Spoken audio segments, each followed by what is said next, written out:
दोस्तों नमस्कार। अभी तक आपने हमारे चैनल को सब्सक्राइब नहीं किया तो सब्सक्राइब के बटन को दबाएं और बेल का आइकन दबाना ना भूलें ताकि आपको लेटेस्ट वीडियो का नोटिफिकेशन मिलता रहे। Thank you. ये बहुत जरूरी लेसन है जो बॉटनी से नहीं है या एग्रीकल्चर से नहीं है, वो सब आप पूरा ध्यान मेरी तरफ दे दीजिए। ये जड़ जो है इनको हम क्या कहते हैं, रूट हेयर्स। मुझे इसकी हिंदी नहीं आती, माफ कीजिएगा, क्योंकि यूनिवर्सिटी में इंग्लिश में पढ़ाते थे तो हम इंग्लिश में रह गए। और ये सपोर्टिंग है जो पौधे को सपोर्ट करती है गिरने ना देने। ज्यादा इंपॉर्टेंट जड़ें ये हैं खाने के लिए। अगर ये जड़ें नहीं होंगी तो आपका पौधा बढ़ोतरी नहीं ले सकता। और इन जड़ों को हर एक कीट काटता है क्योंकि ये सॉफ्ट होती है। इनके माउथ पार्ट हमारी तरह दांतों वाले नहीं होते। इनके माउथ पार्ट सॉफ्ट होते हैं। ये हर जगह जहां मुलायम होती है केवल आपको कीट वही मिलेंगे और ये वही नुकसान करेंगे। ये क्लियर हुआ आपको? रूट हेयर समझ में आ गया? ये क्या लिखा हुआ है, पढ़िए। जोर से। ग्रेट। भू किसको कहते हैं? भूमि। और भूमि क्या होती है? सबसे इंपॉर्टेंट साधन किसी भी पौधे को ग्रो करने के लिए। अगर धरती नहीं है तो पानी में पैदावार कम हो जाती है, उसको बचाना भी बहुत कठिन है। हमारे पास सबसे बढ़िया स्रोत आज किसी भी फसल को पैदा करने के लिए धरती है। नंबर 2, उसके ऊपर क्या हुआ? भू के आगे अस्त्र। और अर्जुन ने क्या उठाया था? अस्त्र। अस्त्र नहीं होंगे तो आप अपनी सुरक्षा नहीं कर सकते। गुरु गोविंद सिंह जी ने क्या किया? 6वें पातशाह, हमारे सिखों की बात कर रहा हूं मैं, बहुत जरूरी है क्योंकि आज मैंने यहां देखा गुरुद्वारा 6वीं पातशाही है, बहुत बड़ा गुरुद्वारा है। उन्होंने सिद्धांत दिया था सिखों को, मीरी और पीरी। ये थोड़ा सा अलग से लेना ताकि आप लोग बोर ना हो। मीर कौन होता है? जो राज करता है, ये फारसी का शब्द है। और पीर कौन होता है? जो ईश्वर की उस्तत करता है। उन्होंने सिखों को सिद्धांत दिया था मीरी और पीरी का। उन्होंने कहा था कि उस समय क्या हो रहा था, नाम नहीं लूंगा, उस समय हो ये रहा था कि जो शांति से रहना चाहते थे उनको रहने दिया जा रहा था, जबरदस्ती उनका कन्वर्शन किया जाता था। उन्होंने कहा था अपनी रक्षा के लिए हर एक सिख को, मेरे हर एक अनुयायी को अपने पास तलवार रखनी चाहिए, शस्त्र रखना चाहिए। तो उन शस्त्रों से उन्होंने अपनी रक्षा करी थी। और भू अस्त्र क्या है? वो प्रोडक्ट है जो धरती की रक्षा करेगा। अब मैं, जिसने मुझसे पूछा था ना कि क्लोरोपाइरीफॉस के अगेंस्ट, ये आ रहा है सर आपके पास। तो ये खेत में काम करेगा, जो घर में लग रही दीमक उस पर हम नहीं कर पाएंगे। फिर मैं आ रहा हूं सर, अगर मैं जब प्रोडक्ट खत्म कर लूंगा ना फिर आप मेरे से बात करिएगा। अगर कुछ रह गया तो मैं आपको रिवाइज कर दूंगा।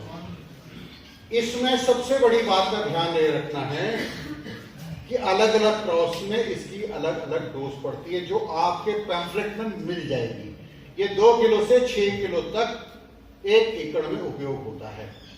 लेकिन इसमें सबसे बड़ी कमी क्या है? कमी समझ लीजिए पहले।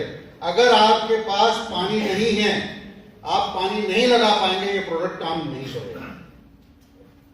इसलिए जहां भी इसको डलवाएं पानी की जरूरत है। जब तक पानी नहीं दोगे इसके अंदर से निकले हुए तेल उसके चारों तरफ कवच नहीं बनाएगा। किसके? रूट हेयर्स के। ये प्रोडक्ट पौधे के अंदर भी चला जाता है। यही प्रोडक्ट आपका है जो सिस्टेमिक भी है। सिस्टेमिक वो होता है जो पौधे के जाइलम और फ्लोएम, हमारे यहाँ 2 आर्टरी, एक आर्टरी होती है, एक वेन होता है। इंसानों में एक गंदा खून लेके चलता है वापस हार्ट की तरफ, और दूसरा हार्ट से अच्छा खून लेके जाता है विद ऑक्सीजन एंड ग्लूकोज, उसको हम आर्टरीज कहते हैं। तो यह प्रोडक्ट जाइलम फ्लोएम दोनों में चलता है। पानी कितनी देर सर आप डाल के पानी डाल दो, पानी डाला हुआ तो फेंक दो। नहीं सर, कई बार कहीं पानी की कमी होती है, जैसे 24 घंटे तक नहीं रह पाता। कोई फर्क नहीं है, ये तब तक चलायमान होगा ही नहीं जब तक पानी नहीं मिलेगा। कंडीशन तो है, इतने दिन तक पानी खड़ा रहना। कोई फर्क नहीं पड़ता सर, इसको महीनों पड़े रहने दो। ये परकोलेट नहीं होता, ये हवा के साथ उड़ता नहीं है। और कोई भी किसान ऐसा नहीं मिलेगा आपको जो खेत के अंदर 1 महीना पहले जाके कोई चीज डाल दे। वो तो ये कहता है भाई मैंने गेहूं काटी है, अब इसको पीसूंगा और तो रोटी खाऊंगा। और होना भी यही चाहिए। बोइंग जैसी कंपनी जो हवाई जहाज बनाती है, उनकी सीट तब आती है जब 1.5 मिनट उनको बाकी होता है सीट फिट करने के लिए। उनका वेटिंग पीरियड 1.5 मिनट का है। कॉस्ट कटिंग कैसे है? हमारी तरह नहीं है जी, शादी तो 6 महीने बाद है तो घर में क्या है, कपड़े लाने शुरू। अरे भैया बाजार में सब मिलता है, जाओ उसी दिन लेके आते ना, क्या फर्क पड़ गया। तो भू अस्त्र के अंदर सबसे बड़ी कमी मैंने क्या बताई है? पानी के बगैर काम नहीं करेगा। और डोज 2 किलो से 6 किलो तक है। आप इसको नर्सरी में डलवा सकते हो। नेक्स्ट ले लीजिए।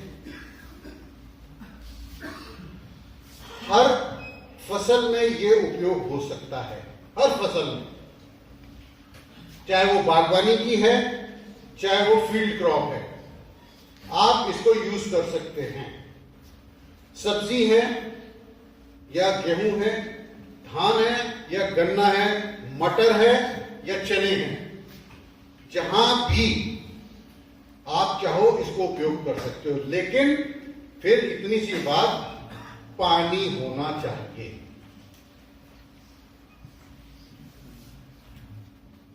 भू अस्त्र किन किन चीजों को कंट्रोल करता है, इसको कौन जानता है? कितने लोग जानते हैं इस कीड़ों को क्या कहा जाता है? आप बीएससी एग्रीकल्चर हो गया? मेरे ख्याल से मैं आपसे मिला हूं कहीं। Thank you. ये गोबर का कीड़ा भी कहलाता है। कच्चे गोबर में ये मिलता है, जब कंपोस्ट बन जाती है तो ये उसमें नहीं मिलता है, क्योंकि जो कंपोस्ट है उसमें हर एक चीज कन्वर्ट हो चुकी होती है कंपोस्ट में। और ये क्या खाता है? उसमें पड़े हुए कच्चे अन्न को। जो चीज मवेशी को डाइजेस्ट नहीं होती वो बाहर आ जाती है उसके मलमूत्र से, और ये उसमें जीवित रहता है।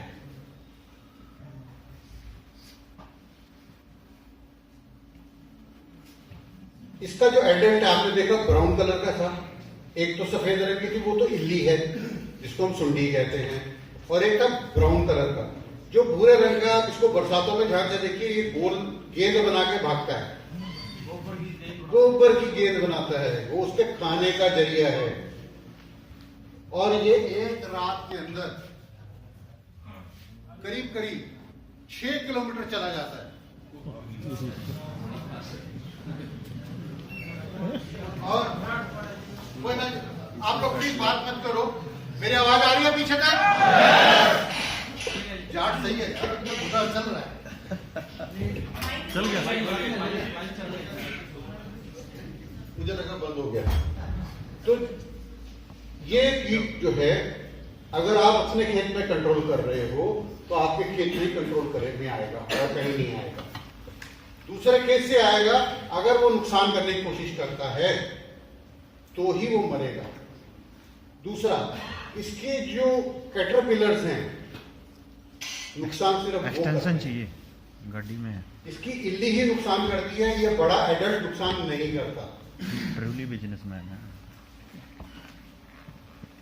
और इसके जो अंडे हैं वो 3 साल से 4 साल तक हाइबरनेशन में पड़े रहते हैं, खत्म नहीं होते।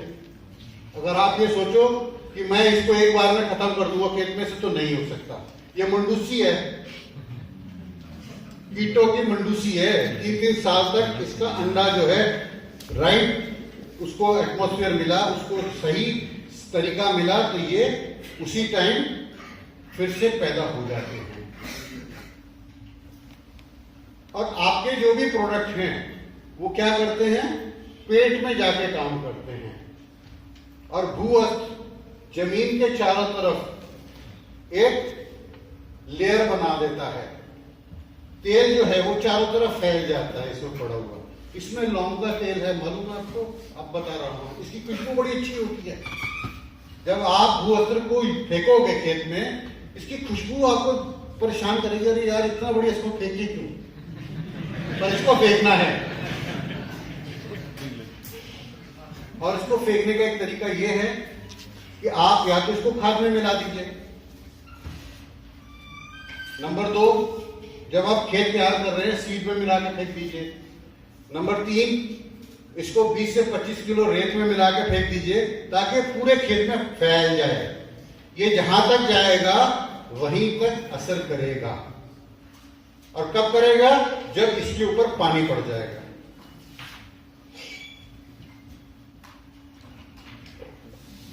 तो भूअस्त्र क्या करता है?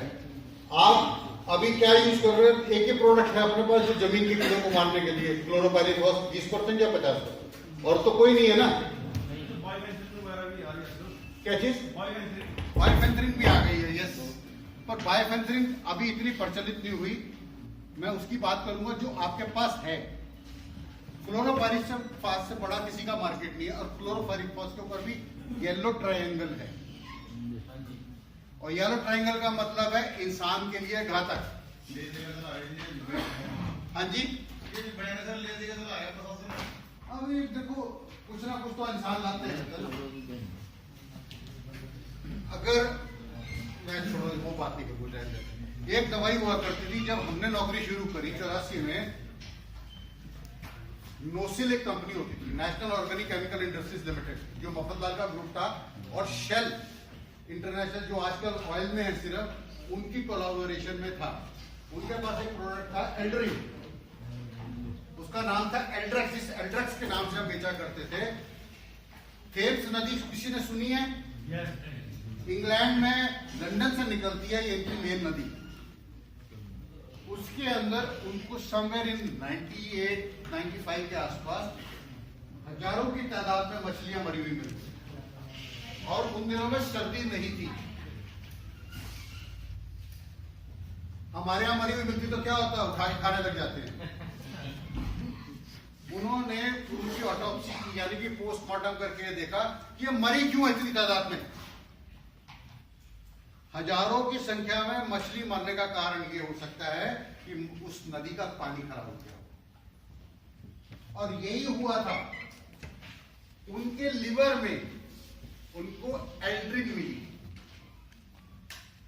अब ये देखिए कि एल्ड्रिन क्या किसी ने नदी में डाली है? एल्ड्रिन इंग्लैंड के अंदर 89-90 में बंद हो गई। फिर उन्होंने ढूंढना शुरू किया, जो मैंने आपको कहा ना पानी परकोलेट होता है, यानी कि जमीन में चलता है। किसी ने करीब 30 साल पहले जमीन में जब अपना मकान बनाना था, उसकी नींव में ये डाली थी। वो पानी के साथ बह के 30 साल के बाद उसमें आई, यानी 30 साल तक एल्ड्रिन खत्म नहीं हुई। BHC सबने सुनी है, बेंजीन हाइड्रोक्लोराइड। ये वो प्रोडक्ट था जो उसका अणु टूटता ही नहीं था। आपके फैट में लिवर के अंदर जाके डिपॉजिट हो जाता था। और ये तब खत्म होता था जब आप जल जाते थे या दब जाते थे। तो आपके आज जो प्रोडक्ट आया भूअस्त्र, ये वो प्रोडक्ट आया है जो 45 दिन के बाद आपको नहीं मिलेगा, कहीं नहीं मिलेगा। आपको 45 डेज के बाद इसको रिपीट करना ही पड़ेगा। और ये भी बता दूं आपको, जब पानी के साथ ये आप डाल दोगे तो कितनी दीमक है, कितना भी क्रिकेट यानी टिड्डी है, और कितनी ही वहां पे गोबर का कीड़ा है, एक भी नहीं बचेगा अगर वो इसको खा ले। आपकी जड़ का नुकसान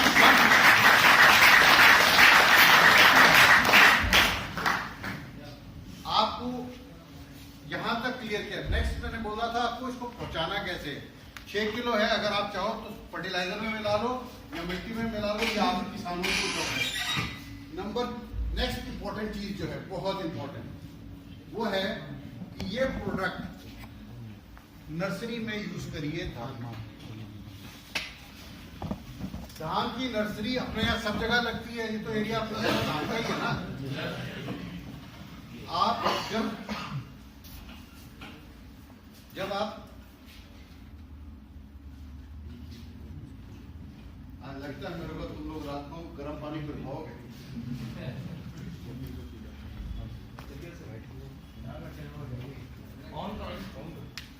ऑन क्यों हुआ सर?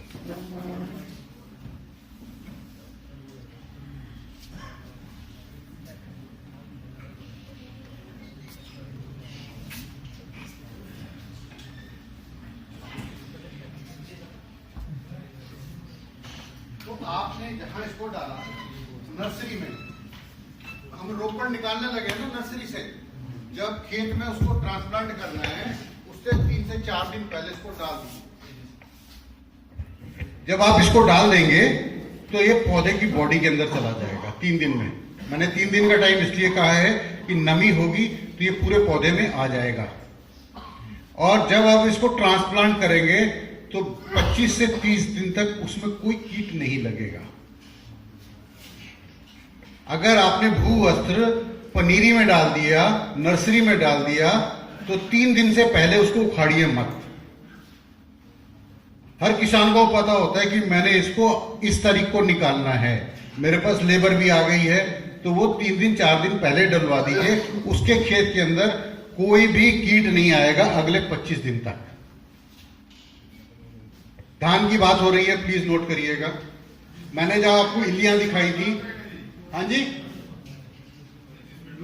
1 मिनट में ये खत्म कर लूं, उसके बाद आप प्रश्न करिएगा।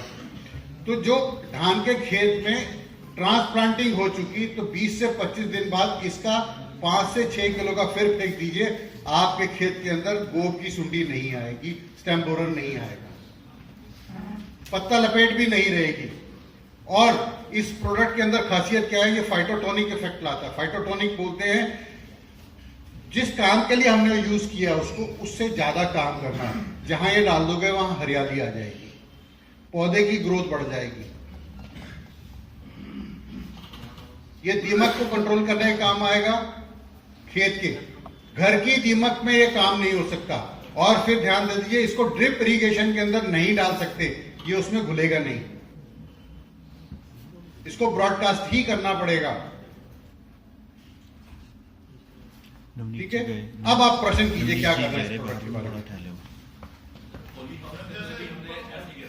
जी, पानी कितनी देर स्टे करना चाहिए सर? एक बार पानी जैसे नर्सरी में डाल दिया, हाँ जी, नर्सरी से वो ग्लूकोज उतारेंगे, हाँ जी, और ट्रांसप्लांट करेंगे, उस खेत में 25 दिन तक नहीं लगेगा? नहीं, बिल्कुल नहीं लगेगा। जमीन में भी नहीं आएगा सर? मतलब पौधा मतलब कीट नहीं खाएगा? जमीन में भी कुछ नहीं लगता, क्योंकि जड़ तक इसके असर है। उस टाइम छोटी जड़ हमारे पौधे जब ट्रांसप्लांट शुरू में करते हैं ना, जड़ छोटी होती है, हाँ, उस जमीन जो एक्स्ट्रा जमीन है खाली, वहां भी नहीं आएगा सीधा?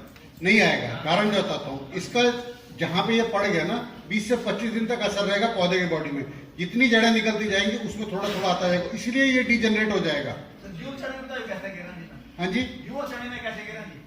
किसमें? गेहूं में। अब गेहूं के अंदर अगर दीमक है तभी इसको गिरने की जरूरत है, नहीं तो कोई जरूरत नहीं है। गेहूं में है क्या? सुंडी के, गेहूं की सुंडी में ये काम नहीं करेगा, उसके लिए प्लांट एक्सपोर्ट है। क्योंकि गेहूं की सुंडी जो है वो पत्ते खाती है, उसका तना छेदती नहीं है, जड़ खाती है, तो ये काम करेगा। मैंने कहा ना, पृथ्वी में धरती का कोई भी कीट है उसके लिए ये कामयाब है। हाँ सर, अब 2 से 6 किलो डोज बताई आपने। हाँ जी। प्रॉपर डोज कितनी है इसकी? प्रॉपर एक्सपेरिमेंट में तो किस चीज के अंदर? नीचे पैडी में मारेगा 5 किलो, 4 से 5 किलो आराम से पर एकड़। 1 किलो प्रति बीघा। गन्ने में 6 किलो से कम मत डलवाइएगा। गन्ने में 2 टाइम पड़ सकता है। एक बार तो वो जब उसको आपने लगाया तब उसके जून जुलाई के अंदर कंसुआ आता है, एक बार तब कर लीजिए। हाँ जी, आप फटेरा की जगह इसको यूज करिए, बिल्कुल करेगा, कुछ खराबी नहीं होगी, बिल्कुल टनाटन। इसमें सिर्फ एक बात का ध्यान दे दीजिएगा, कि इसके अंदर आप तांबा यानी कॉपर, सल्फर यानी गंधक, ये प्रोडक्ट्स आप नहीं मिला सकते। हमारे सिर्फ 2 प्रोडक्ट के अंदर आप तांबा और गंधक मिला सकते हैं, बाकी किसी भी प्रोडक्ट में अगर मिलाओगे तो वो प्रोडक्ट फट जाएगा। उसको डालना सर कितने दिन बाद डालें? क्या चीज? जैसे आपने ट्रैक्टर डालने के बाद हाँ जी, सल्फर वगैरह डालें इसके अंदर नहीं मिक्स करना। आप स्प्रे करना चाहते हो सल्फर का, कर दो। नहीं, नीचे डाल देते। नीचे कौन सी, आप उसकी ग्रेन्यूल्स की बात कर रहे हो ना? पैडी में 2 तरीके से डालते हैं, एक तो 5 किलो जो उसकी अरहर की दाल जैसा होता है,